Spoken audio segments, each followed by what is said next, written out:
It's my pleasure now to introduce you to Chris Burkhardt. And some of you will have heard Chris before, because he missed the plane to come to Montenegro about 5 years ago or so. But he spoke over the screen. But many of you were not, I won't say were not born yet, but were not born into LCC yet, and were not there. And he was so brilliant that we thought we want to see him in real life. And this time he got the transfer at 2:45 and made it here on time to speak to you live. He is a great guy. He's a Silicon Valley entrepreneur and really an expert in innovation and digital technologies. Has been an advisor to numerous companies, but I don't want to take all his time by listing them all. But he started a company, a advising company, consulting company, really specializing in emerging technologies and digital business models. Companies like Pfizer and Allianz and Aldi and SAP and so on. So loads of famous companies. He's also became a CEO of One Life, which is a research-heavy health tech startup on a mission to save lives and protect the planet by creating clean technologies that improve people's health at home. Sounds laudable and interesting. And now he's still working as an advisor with high-profile executives, helping them to future-proof their business. He's been a keynote speaker to loads of Fortune 500 companies, and I'm pretty sure that he will in the future list this company as one of his most important assignments that he's ever had, speaking for the Lufthansa City Center audience. He's going to speak about going next, uncovering the next wave of innovation and travel. It's my great pleasure to invite to the stage Chris Burkhardt.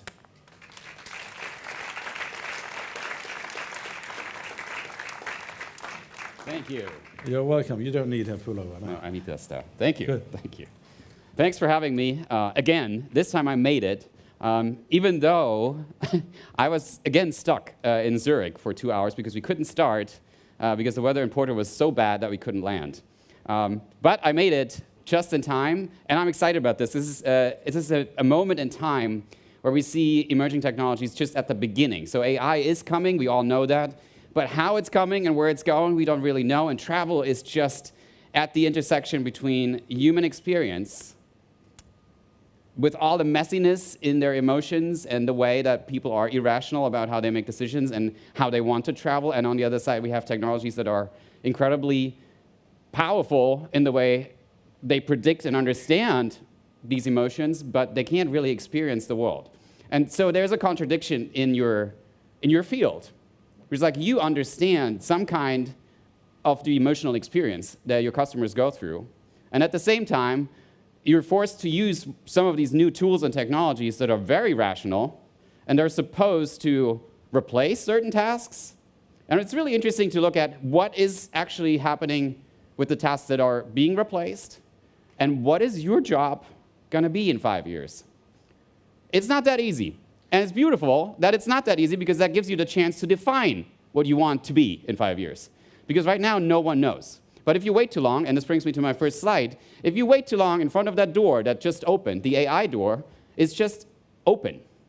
But we don't know what's behind it, because you only get a sneak peek of what's going to happen behind that door. We all stand in front of that door, and we don't know exactly what's coming. And now you have two different approaches to deal with that door. One is you stand in front of that door, and you wait, and you try to understand, and you try to predict what's going to happen after we go through that door. We all know that we will go through that door eventually. But anyone here who believes we will not use AI? You already do. So that's kind of over. You kind of went half through that door already. But the approach is we try to analyze everything we can. We try to look at every trend we understand to figure out what is going to happen once we go through that door. And the other approach, and that's where I live since for the past 13 years, I've been in Silicon Valley. And those guys, they don't think about what's behind that door. They just run. And they burn a lot of money and a lot of talent and a lot of businesses on the way because they do not think what's after that door. And so we kind of have to find a balance of how we want to deal with this technology. It's coming, it's here, we have to deal with it. And I want to talk about these paradigm shifts because it's not the first time that we've had a paradigm shift like this, where a new technology is completely turning upside down how industries work, but we're still at the beginning. So here are 3 of those. The first one, the electrification of factories, that was a mind-bending experience for the people working in factories. Right? So out of a sudden, the factories looked like this before. There were steam engines. It was super hot in there. The machines had to be really close together, so these ribbons would run the machines. It was hot, it was dangerous, like a lot of accidents in there because nothing was reliable, nothing was consistently running. And so this was not a good environment for humans to work in. And now people come and say, we're going to sell you electricity, you as the factory owner. And of course, what are your thoughts are the same arguments that we're hearing right now. There's fear because electricity can kill people. It's dangerous. It's uncontrollable. We can't see it, so we don't really understand what it's doing. So the exact same fears and arguments that we're hearing with AI right now, we heard 100 years ago with electricity. And then look at us now. We have electrified everything. Everything has electricity in it, and we're not afraid anymore at all. We got used to this, but it took a while.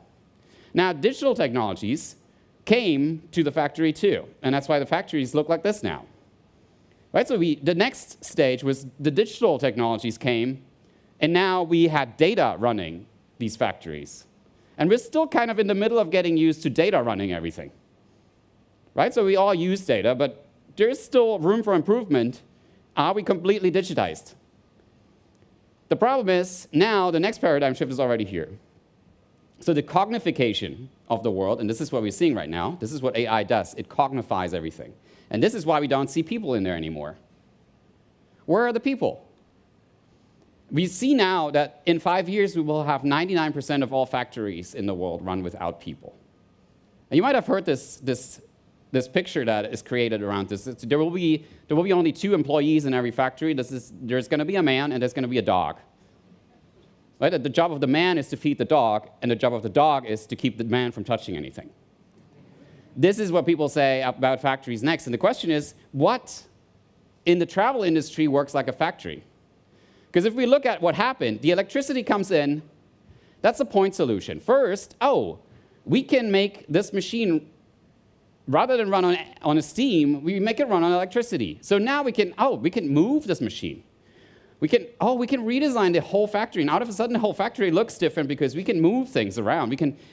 Things can be far apart. It's not hot in there anymore, but you need a lot less people. And now digital technologies and data-driven management comes in, and they say, well, we don't need that many people anymore, so we can, a lot of automation happening. But the beginning are always point solutions, and this is what we see in AI right now. So who of you has played with ChatGPT? Right, so this is a point solution where you see a large language model was created that learned to speak like us, or at least to write like us, and then now it speaks like us. But the idea behind that is just you take something that already exists and you cognify it. That is not disruption yet. That is not really innovation. That is just empowering the real shift that we're going to see. Electricity itself is just a technology, just like AI is a technology. What drives the change is when the system changes, because you start innovating around what you can do with this technology. If you just apply ChatGPT to something that exists already, you're just doing points solutions. Once you start thinking about how a whole system can shift, you get in the field of disruption. And disruption only happens because most people in an industry wait in front of that door. And some people go through and figure out how to change the system, and then that change of the system falls on your feet because you waited for that door to explain to you what to do. And this means whenever we look at a technology like ChatGPT, we look at an evolution of a device or a technology that is changing over time. And we don't know at every stage. We have no idea where this is going. Right? So in the beginning, we say, okay, this is massive. We don't want this. This is too big. I don't want to carry this around. Okay, it has to get smaller, and then get smaller and smaller and smaller until we say, oh, wow, now it's a little too small. Let's get rid of the buttons. And then we slowly get rid of the buttons because we want a bigger display. And so the device gets bigger again, but the buttons are gone. So in the beginning, no one saw that this would end here. And what we don't see today is where are the next 10 devices? We have no idea where this is going. We know the smartphone is super important for us. We use it all the time. But two things are really not a good solution. It has a battery that dies all the time, and it's not attached to my body. I can leave that everywhere. This is a stupid solution to how important this device is. So this tells you that this is not over. This is going to continue. And so is AI. What we're seeing right now in AI is just the very start, the first device. We haven't seen anything. This feels like magic. And if you think about the internet and how this happened, where we are right now is people have sent the first email. First email is out, and we are like, magic. Did you see this? This email went around the globe in 3 seconds. Magic. This is what we do when we look at ChatGPT and the answers it gives us. Magic, but we have no idea what's coming. E-commerce, booking, travel online. We didn't see that coming when the first emails went out. And this is where we are. We can't see what's coming, but there will be big things. Social media is based on the same principle of an email, but at the time of the email, we had no idea. This will change everything, but we will adapt, because this is how the process works. We adapt to whatever is coming. And the question is, where are we doing what? So in which process in your work is going to be replaced or augmented by AI in this evolution? At what stage are you going to be able to use it in a way that really adds value to what you want to do? And I really want to emphasize one thing for the travel industry, and this is true for every industry that deals with human emotions and an experience that requires for us to have an experience. That is, it will not replace the industry you're in. It will not replace the jobs that you have. It will make you better at what you're doing. And bear with me, I have a few arguments for that. I'm not just saying that, because this is not true for every industry. That's why I'm saying this. Some jobs will disappear. Some things will disappear, and that's a good thing. Should we go into these? I'm just going to say one. But yeah, United Airlines has just decided not to hire more pilots. They have a huge problem finding pilots, so they just decided instead of putting more money down to find more pilots, they said, we don't invest in that. We hope the technology is far enough in 5 years that we will not need to hire pilots. And they say, we put one pilot in every cockpit instead of 2 or 3. That will save us a lot of capacity that we need. But how is that possible? So I want a pilot in my cockpit, right? I just don't want that person to touch anything. Same principle, because I know the technology is better in 99.9% of all cases to fly this machine better than any human could. So this job will change. Because the human pilot is there for the one thing, the one case in which we couldn't train the machine to fly because there wasn't enough data. By the exceptional moments. That's what it's for. But flying a plane is very, very different from the jobs that you're doing. And I wrote a book before the last speech, and the title was Don't Be a Robot. Because if you are one, you will be replaced. Pilots are pretty much robots. So everyone dealing with human experience is not. But the question is, which parts of your job are actually dealing with human experience, and which parts are the robot parts? That's the question. And I did this the last time, and this company has evolved, Netflix. Right? So the recommendation engines is really good at figuring out what you're going to watch next, and they show it to you, and you click, and you train the algorithm to become better and better. It reads your preferences, just like you are reading your customers. It just does that automatically. And Netflix just published a study saying they save $1 billion because of the algorithm every year.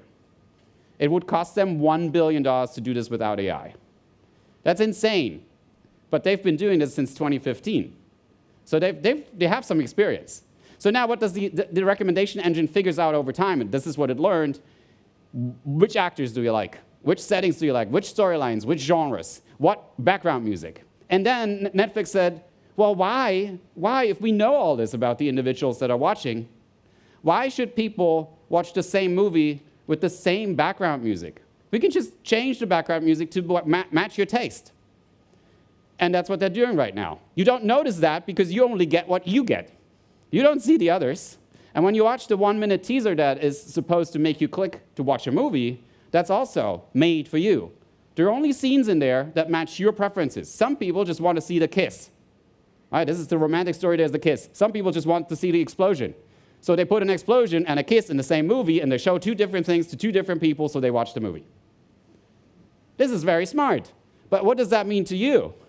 Like in your industry, the same thing happens, and it's called hypersegmentation. It's when we let go of the idea that people are so similar that we can put them in one box. And instead say we have to know people in so much detail that we can create a profile for each individual until we reach the segment of one. And I used this term the last time already because this hasn't changed, and companies are still trying to figure this out. But travel, for sure, is so multidimensional. The decisions that people go through when they decide what to book and why, this has so many layers that you're pretty much in the same game as Netflix. So the question is, who is going to go after this data? Who's going to find all the preferences of your customers and why they want to travel in a certain way? And who can not only recommend, but then produce the travel experience that they are looking for? And this comes down to these three things that every AI system in the world is using to analyze these preferences, to really get to what these customers want. They all look for patterns, right? The engine looks for patterns in your preferences, in what is going on in the movies. And then it makes predictions about you. Is this something that this person is going to watch based on the preferences that we all know? And then you give the feedback. And when you talk to AI people, they use different terms, but it's the same game. So instead of patterns, they say data. Right? The data gives you the patterns. The predictions come from an algorithm. Algorithms don't do anything but predict, and all AI is a prediction machine. And that's a huge misunderstanding. The AI does not decide what you're going to watch. It only recommends. It makes a prediction. You decide what you watch. And then you give feedback, and by watching, you train the algorithm. And you train it with even very subtle things. So you train it by watching until you stop at a certain moment. And Netflix is trying to figure out, why did you stop in that moment? What happened? What happened in the scene right before you stopped? Was there an actor or an actress you didn't like? Was there something happening that you didn't like? Was there something in the sound effects that you didn't like? And over time, it will learn. I call this the Netflix effect because this is very close to what you have to deal with. So a hyper-personalization, where we personalize the travel experience, and whether this is the booking process or the actual travel experience, it's the same game. Hyper-personalized. And the problem is the Netflix effect means that people are getting used to getting everything made for them. You know, when you send out emails, the next generation of your customers, they will read the email, and if the email is written for 100,000 people in the same way, they will notice, and they will start ignoring you because they're used to getting everything made for them, specifically. Which means even if you don't want to use AI, your customers are used to getting treated with AI, and the only way to deal with them is to use AI, because now you have to write 100,000 different emails for 100,000 different people. And the only way to do that, operationally, is to use AI. So whether you like it or not, you're getting pushed through the door. This is the first effect. I have 5. So, okay, next one. We have 1,000 of these driving through San Francisco every day. This is Waymo, owned by Google, and they're driving fully autonomous in 6 months. Meaning there is no driver in there. You call it like an Uber. You pay as much as an Uber. It comes without a driver or passengers. You just hop into a car. And yes, the first 3-4 weeks were pretty crazy. So you get into that car, and it's not slow. It's going. And what we need to understand is how they were trained, because there is often a misconception of how these algorithms are trained. And they're all trained by the same way. They look for patterns, but not in traffic. They don't look for what is good driving? Can I learn to drive well? No, what they did was look at a driver. So 2 cameras at the driver in this car. The driver drives, and the machine looks at the patterns and makes a prediction. So how is this person going to turn right next? Makes a prediction about that turn. If the prediction is right, because it gives feedback. You know, you're driving, so you give feedback by driving. The machine learns, oh, this was right. I predicted it right, so the next time I can do it myself. And over time, because we have thousands of them, They learn to drive really well, and they drive like humans, but they're much better. They're much better drivers. And why is that? Because they got trained by a lot of people at the same time, and all they learned was uploaded to every other car. Meaning every mistake that they made in the predictions was eliminated over all cars. And what that means in terms of data is that they were trained by us to have 10,000 years of driving experience. Every Waymo car has 10,000 years of driving experience. And now something funny happens. Because we know they're very good drivers, and they have radar sensors, and not just 2 eyes to the front like we. They have way more eyes. They see everything, and from far away. And they can even look around corners, because they have radar sensors. So crazy. They see a lot more. For me, this means when I see one coming up the street, and I want to cross the street, I just cross the street. Because I know they will stop. They will always stop. I wouldn't trust a human driver with that, but I do it to a Waymo car. And what this shows is that we are the reckless ones. We're afraid of the car making mistakes. Meanwhile, we are the ones making all the mistakes. We are the reckless ones in traffic. And this is one example where definitely a driverless car, we will look back in 10 years and say, how could we ever let humans drive? That was crazy. This was nuts. We're terrible drivers. This is so dangerous. But right now, it doesn't feel like that. And yes, the first 3 weeks in San Francisco, whenever we saw Waymo, we would all take pictures and film them. And we couldn't believe that they drove like this. And after 3 weeks, everybody is completely used to that. And this is how fast we move to accepting that AI is the new normal. Once they put it in front of you, you accept it within weeks. You think this is normal. How could we ever do this without AI? And this is how fast this is coming. And this is the next effect. Because everything that you can automate, and it says a lot, everything you can automate, we will automate. Every repetitive task in your job, in your daily routines, will be replaceable. If you treat your job like driving a car, this will go away. Because it is a very structured thing to do. It follows rules that are very strict. It has nothing to do with human creativity. It doesn't ask you to solve difficult problems. And it doesn't require any creativity. So that's one thing here. Another effect that we're seeing, and we're talking about indirect effects of AI, right? So people are getting used to things like Netflix or driverless cars. And so these people using driverless cars and Netflix are going to be your next generation customers. So they come with different expectations. And something that happened here, Amazon Go, I talk about this a lot. Amazon Go is now gone in San Francisco because they just closed. The experiment is done. They had these small stores, and now they're rolling out really big stores, so big supermarkets.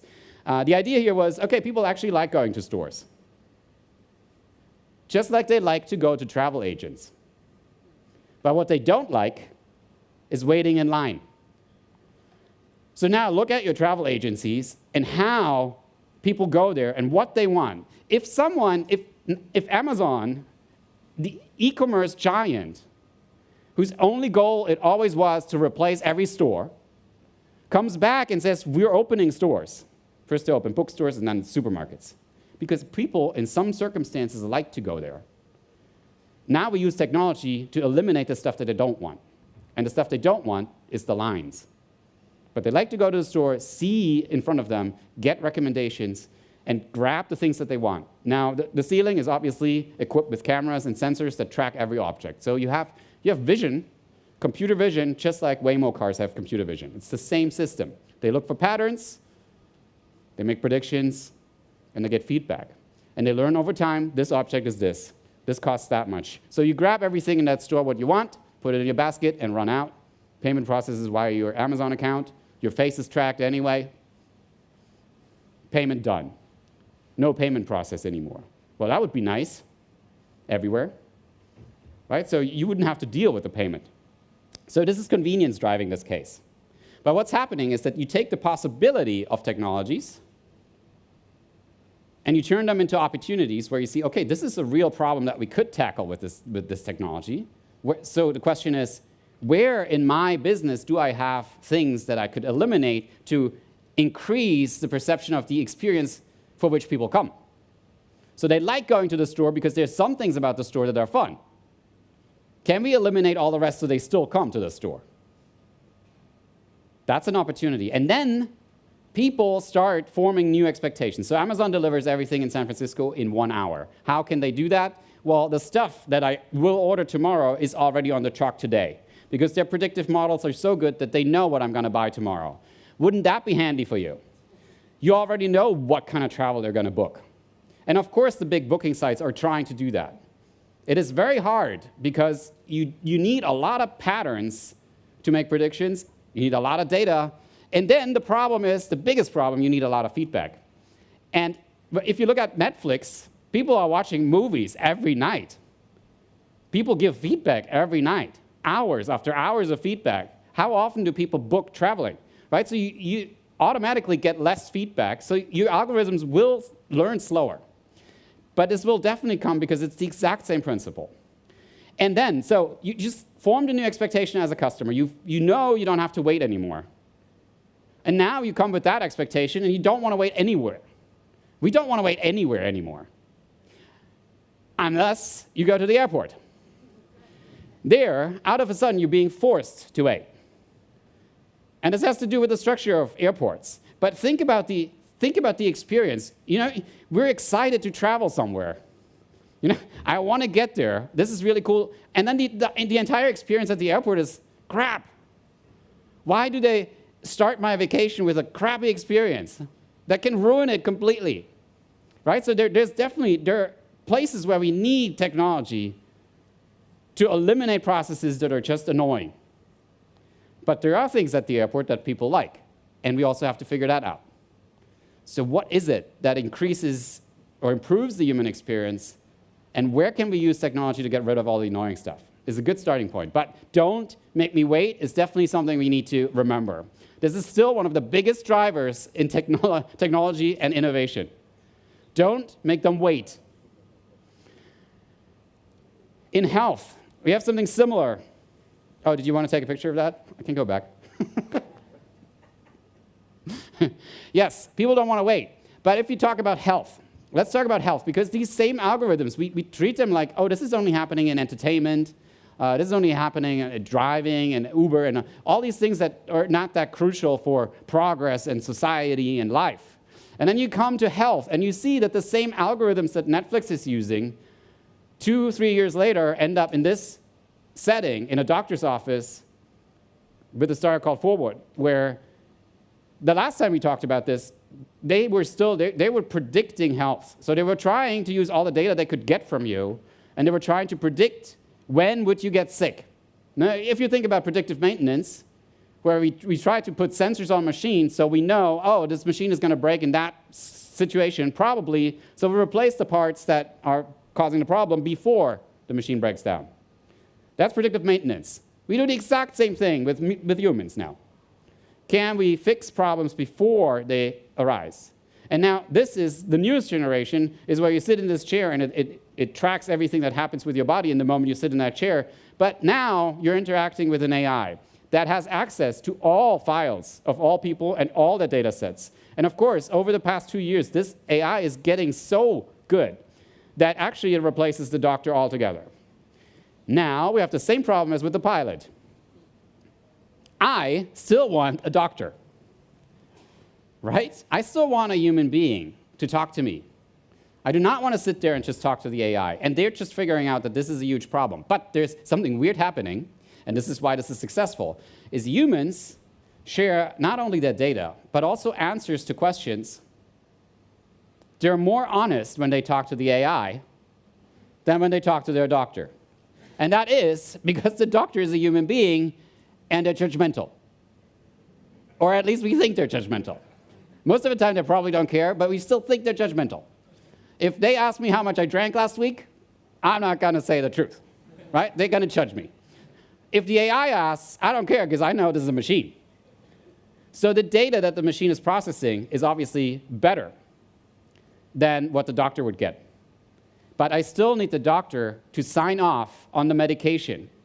So now we have to find the balance. My balance is I don't ever want to go to a doctor that doesn't use AI, because I know they're better at diagnosing me than any doctor could ever be. Just like the AI flies planes better than anything. But I still want there to be a doctor. I still want there to be a pilot. I still want there to be a judge in a legal setting. I don't ever want AI to rule in a case. Can you imagine? Of course they're better. Of course they're better at that. And I want the judge to use AI to figure out what's probably the right cause of action. But I want there to be a human to sign off and take responsibility for the judgment. Just like the doctor has to sign off on the medication. Meanwhile, medication, they figured out, okay, obviously there are a lot of decisions that humans have to make. And this is an interesting question. So whenever you see decision-making in your business, this is a super interesting point because decisions are something that machines can't make. In the end, your whole job in the next 5 years is to figure out in which situations do you make decisions under uncertainty, decisions that require intuition, like reading another person, decisions that require data that you don't have. So you still have to make a decision, but you don't really know how. A machine will totally fail in that circumstance. Machines don't make decisions. They don't ever make decisions. They're only predicting stuff. We make the decisions. So if you look at your business and if you ask, like, how do we survive this? Look for the decision moments. And the interesting thing, so I have quite a few AI agents out there who work for me, right? So I trained them to do certain things. So one of them, of course, they go into meetings with me. If there's a Zoom meeting, my AI agents come with me. They write down everything, they transcribe everything, they summarize everything for me, then they send out the to-dos to everyone who was on the call. Cool. Until I found out that they also go into the call when I don't show up. And that meant my AI agent was in the meeting with other people, and I wasn't there. And I still got the summary and all the to-dos. I'm like, okay, this is cool. And this makes you think, like, how many meetings do you have where you actually don't need to go to because the machine does a better job? And then you figure out, oh, the other people were actually also not going. It was just a bunch of agents exchanging information because the only moment where we are needed is the moment of decision. How many meetings are there in which you make a decision? Those are the moments where you are required. Whenever there is a decision moment, whenever the customer buys, whenever you try to explain to lead them to a decision, whenever you decide something about your business, this is where you are required. This is where you need to focus. Everything else, the AI will help dramatically improve. Okay. The keep me fit effect means that we try to proactively prevent things from happening by using better predictions. Rather than letting them happen and then fix them, we proactively try to prevent them. And this is something we need to get used to because this is going to happen, not right now, but it's going to happen everywhere. We predict things to happen and then we try to avoid them. Not only in health, but everywhere. So churn, right? Google is already trying to predict which employees are about to leave and then make them a better offer before they leave, because hiring them back is way more expensive and more effort. So can you predict when things are happening with your customers? You know, someone who's ready to buy a certain travel experience, if you can't predict that, can you help that person? Can you lead them to the decision? Can you limit the options that they see? Right? So people hate too many options. So can you help them make a better decision? Those are the keep me fit effect. Now, this is an interesting thing. Wednesday, I was with a hospitality conference, and all the hotel people in the room were like discussing whether, oh, should we replace humans or not? Should we have fully automatic check-ins, or do we still want someone to greet you at the beginning of the hotel? And this is not a simple question. I know people have been discussing this for years, like in service. Do you want people to be there, or is a machine enough? And I hate hotel check-ins. Now, hotels sometimes treat it like this is a huge invention that now we don't need a checkout process. What the heck is a checkout process anyway? Right? This was not necessary ever. Maybe there was a legal constriction. At some point, there was a legal reason to do this, but no one needs a checkout process, and no one in 2024 needs a check-in process. So now if you put a terminal there, and I still have to enter all my data that I just put in booking.com anyway, I know you have a fancy terminal, but you have no data management. And you're definitely not using AI in any way. Meaning probably my hotel experience is not going to be great, because you can't even figure that out. And now you want to put a chatbot in my room. So okay, I can do my room service with a chatbot, but you can't even figure out the check-in process. Right? So start with the things that are most annoying, and then think about the chatbot that you want to put in a room, which, by the way, is probably a terrible idea anyway. Like a chatbot in the room is cool for certain things, and this is what we need to figure out. What is it good for? What do we want it for? Do people want to talk to a chatbot? In most cases, no. And you see these cases. When people figure out they're talking to a robot, they change completely how they speak. That tells you everything. In some situations, yes, we want to talk to a robot because we just want to get things done and fast. And we just need information, or we just need a simple task to do. But if we want to talk to a human being, we do not want a robot to answer. So there are moments, and when I check into a hotel, I want there to be a human being to greet me. But I want that human being to know everything about me when I walk into the hotel. The same I expect from the hotline of the airline when I call them. They have my number. They have my entire file. I know. And I know there's no legal reason not to pull up my file. So they know exactly who I am. And they still pretend they don't. That's not good. That's not good, because it tells me you're obviously not doing everything you can. But we want human interaction. I want it in a hotel. I want it wherever there is service required, and I certainly would want it from a travel agent. I don't want my travel agent to be a robot. If I can have a human that uses a robot, I'm much happier. And I think this is true for most people. We like to interact with humans that use machines. We don't like to interact with machines that use humans. If you're in the back office and the machine is in the front, there's something fundamentally wrong with your understanding of service. Okay. But if you want humans or no humans in any situation, should be a choice. The discussion whether you want to replace humans in service altogether and you have a restaurant, all the waiters are robots now. This is the wrong discussion. Some people in some circumstances want to talk to a person. They want to order from a waiter. And in some situations, you just want a QR code and you order right there and you pay right there. Give them a choice. Give them a choice, because people are very different and people in certain circumstances are very different. So it's way more complicated than a simple this or that. And this brings me to this example of how does this work now when humans and machines work together. This is a supercar that Mercedes developed with Autodesk. Autodesk is great at making computer-aided design software. So they use algorithms. The algorithms look at patterns in design, and then they make predictions about what people might want. So they can predict what a car should look like, but they're not very good at understanding what's fun about driving a car. Whenever you hear the word fun, you know AI has no idea. AI doesn't do anything that's fun, and that's a good thing, because that would be very dangerous. If they start having fun, they don't want to go away, and then we can't turn them off anymore. So this is pretty dangerous. We don't want them to have fun, but humans have fun. We have fun eating things that are unhealthy, and we know it. We still do it. We have fun playing the lottery, even though we know it's not very smart. And AI has no fun playing the lottery. AI would never play the lottery. AI is going to ask, like, why do you play the lottery? And I'm like, well, because I could win. And then AI is like, but it's not going to happen. That's just not going to happen. So the AI has like a rational system to understand things. And the human has a human experience. And this is exactly, in this case, what happened. They put a car designer, a human being, who knows how to design cars that are a great experience. So how does it feel if the acceleration of a supercar and the vibration hits you as the driver? And then the AI had the job to make this the most sustainable, the lightest supercar ever built.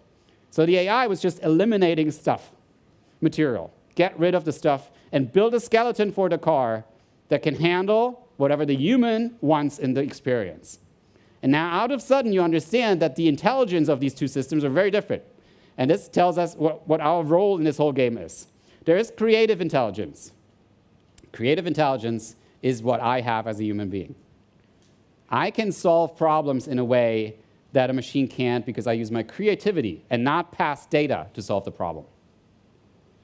My imagination. We can imagine things that don't exist and have never existed. Machines can't because they generate. And generative AI, generative intelligence, is very different from creative intelligence. But they're great at certain things. Right? They can calculate how this car can be the lightest ever built within milliseconds, which would take a human forever to figure out how to build this. And the collaboration between creative and generative intelligence builds a car that's better than anything that these two could have built on their own. So what's our job? Obviously, we need to build a partnership with machines in a way that makes us better at what we're doing already. What in the job of a travel agent is so uniquely human, requires so much creativity that a machine would fail. Now, take that process, look for a machine that can augment what you're doing, make you better, scale what you're doing already. And the collaboration between humans and machines will build something that has never been built before. A travel experience that has never been built before. Maybe a booking experience that is never built before. And I call this a supercar effect. Because sustainability, besides health, is obviously a topic that we all need to deal with. And it's something that resonates with the new generation very much. So they go after sustainability and they go after health. They care about these things way more than before, and that's good. And AI, in both cases, can tremendously help make us healthier and make us more sustainable. So this is a technology that can help us be better, not only at serving people, not only at increasing revenue, not only at getting more clients to buy, but at making us healthier and the world more sustainable, and ultimately make this world a better place. And that might sound a little too Silicon Valley, but it is true, because these cases are out there already. Okay, here's an example from hotels again, because they're actually doing this already. This is scanning, using computer vision to scanning all the trash, all the leftovers in a restaurant. And the AI just looks. It looks, it looks, it looks. And after a while, it says like, you throw away a lot of bread and a lot of hummus. And now the kitchen is shifting and saying, okay, if you throw this away, we put less on the table. We put less on the plate. And then the AI learns more complex things, like, oh, now we connect that to what people paid for. So we know what they ordered, and this is the trash that after a while comes in. So we know this is what they ordered, this is what they wanted, this is what they didn't want. So let's run an experiment. So for the next 2 weeks, we built 2 groups in the restaurant. And this is science, right? This 2 groups. They ordered the same dish. They get 2 different variations of it. The more successful in terms of leftovers will be placed on the menu. And out of a sudden, you have a kitchen that's run by AI in terms of sustainability. And here comes the thing. AI doesn't know how to cook. AI will never replace the chef. AI has never eaten anything. They don't know how things taste. They can only pretend they know. They can only imitate us when we eat. They don't know why we eat. They're like, we can create a pill that you take every day so you don't have to eat anymore. And we're all like, but I like eating. Again, it's the same as playing the lottery. We have irrational systems in our cognition, in our algorithms that we use to make decisions every day. We are rational, but we're predictably irrational. And this is why AI is so great at analyzing us. AI is now better at reading human faces than any human being is. They're better at figuring out how you feel right now than we are. But they don't know how it feels to feel that way. If a customer is angry, you know how they feel in that moment. You actually feel a little bit of that. AI doesn't. It just looks and says, person is angry. Here, this is what you need to do. And we're like, nah, I feel the anger too. This is uncomfortable. Side note, I I was with Google yesterday, and, oh God, in Berlin, and to bring me on stage, they had a marching band, like super loud, crazy music, and I had to walk behind the marching band on stage. This was so awkward. So what am I supposed to do? I'm not carrying an instrument. I'm dancing now, and then I'm standing on stage, and they're still playing. And I'm like, okay, well, now we just wait until they're so awkward. Obviously, someone did not understand the human experience of that moment. Just thought it would be cool to have a marching band right now. Right? So I enjoyed this introduction way more. But it is ultimately of understanding what that moment that you're creating is going to feel like, and that requires human intelligence. A machine cannot understand. A machine might have recommended the marching band, which is maybe why Google had one, because they trust data. Okay, but back to airplanes. And not only is it about the pilot, this is also about economics. In the past 20 years, the time that you spend at airports has constantly increased because you consume at airports. So airports have an incentive to keep you there longer.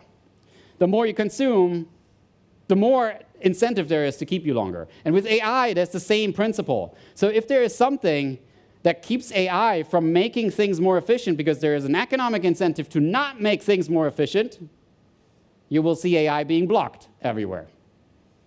So just because technology makes things more efficient does not mean that humans will implement it. That's the story. So you have to check the economics as much as the technology. Just because technology makes things possible doesn't mean that humans want that. And this brings me to Slack. So now Slack is just a messaging platform. Anyone use that? Okay, cool. So this is just like Teams. You know, people message each other. So what happens, people ask questions, and other people give answers. After a while, the AI figures out, oh, this is the answer to that question. I can give this answer by myself. And once the AI has figured out that this is a good answer and this is a smart person, it copies all the answers from that person until it has a complete copy of that person in terms of what this person says on Slack. And then the person doesn't need to answer any questions anymore. And in Silicon Valley, I've figured out, oh, if a person leaves the company, the AI is still able to answer all their questions for another 2 years. So now you have a copy of that person. And we call them digital twins. And they're helpful for many, many things. Right? So you copy whatever data that person puts in, that's the answer. But you also copy their knowledge. And if you have a digital copy of yourself, a twin, in terms of what you have as knowledge in your business, that is super helpful to have that given to an agent that you send into a meeting where you're not going, obviously. But you can also do this for your body. You have digital twins for the human body and your specific needs. Right? So your specific setup of how your body works is given to pharma companies, and they develop drugs that only work for you. And out of a sudden, we have the Netflix effect, the segment of one in medication treatments. You have a pill that's made for you, and it only works for your body, and it works much better. Why would we all take the same pill for the same disease? Doesn't make sense. And Marriott comes with a digital twin version of their hotels. So they put everything they know and everything their employees know into a system where you can copy the entire hotel. And you make a digital twin of it, and you start testing interactions with customers. And there's a human being that texts, and that human being uses the AI. And I think that's my core message. It always makes more sense if you're interacting with the customer directly that you talk and you use AI instead of letting the AI talk. This is, I think, a big misunderstanding right now. And this is the last effect. It's the humanizer effect. The way we communicate will shift dramatically because we will have access to more AI-driven data. But we will communicate with other human beings because we like talking to humans. And that brings me back to the doors. We're standing in front of that door now. Now take all your courage and just go through the door. Go through that door, try things out. Right now, no one knows where this is going, but it's going to be fun. And it's less scary than it looks once you're through that door. Good luck with that, and thank you very much.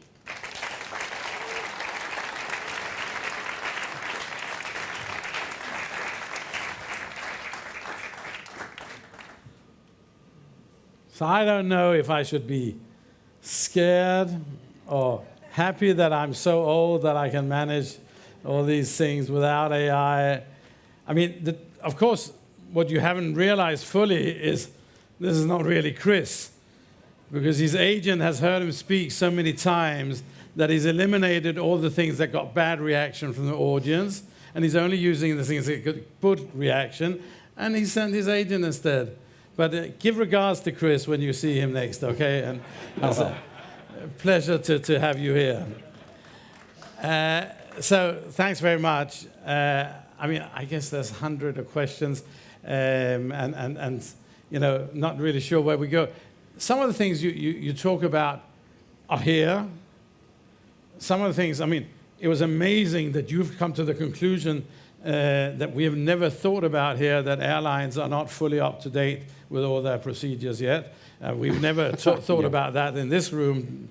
It's at least 2 hours since we mentioned it last time. But you know, when you talk about, let's say, the doctor, I mean, I heard 35 years ago, I heard a futurist speak and said, in the future, and it won't be long, the doctor will be able, they will come running through the hall into the room and say, what are you doing here? You know, the ambulance, and said, we know you're going to have a heart attack in 2 minutes. And now it's more or less here. The problem, of course, for those of us, at least living in England, we can't get a doctor's appointment. It doesn't matter if they've got AI or not. Yeah. And I mean, I guess you're much further along. I mean, do you experience this? I mean, you live in a society where you say you will only go to a doctor with AI. I mean, that doesn't exist where I live or where most people live. So how far are we away from that on a global scale? So San Francisco is about 3 years ahead of the rest of the world in terms of testing these things out. And some of these things that they're testing never make it to the rest of the world because they decide it's not worth it. But just your example of not getting an appointment with a doctor, that's exactly what that's for. If you have a digital twin of the doctor and you can talk to the AI in most cases, and the doctor only makes the decisions in the end using the AI, the doctor can have 10 times as many patients. And out of a sudden, we need less resources to have the expertise of a doctor. Plus, why not share all the data of all AIs with all doctors? And then one doctor will for sure be available. So why are all the politicians investing in saying we will have so many more doctors, it will take 8 years to train them and 15 years before they're good enough, when instead they could invest in AI and get the doctors we have to be much more efficient? I mean, it may not be a question I can ask you because you would do that. Oh, I have an idea, though. Politicians are not really... Politicians are like airports.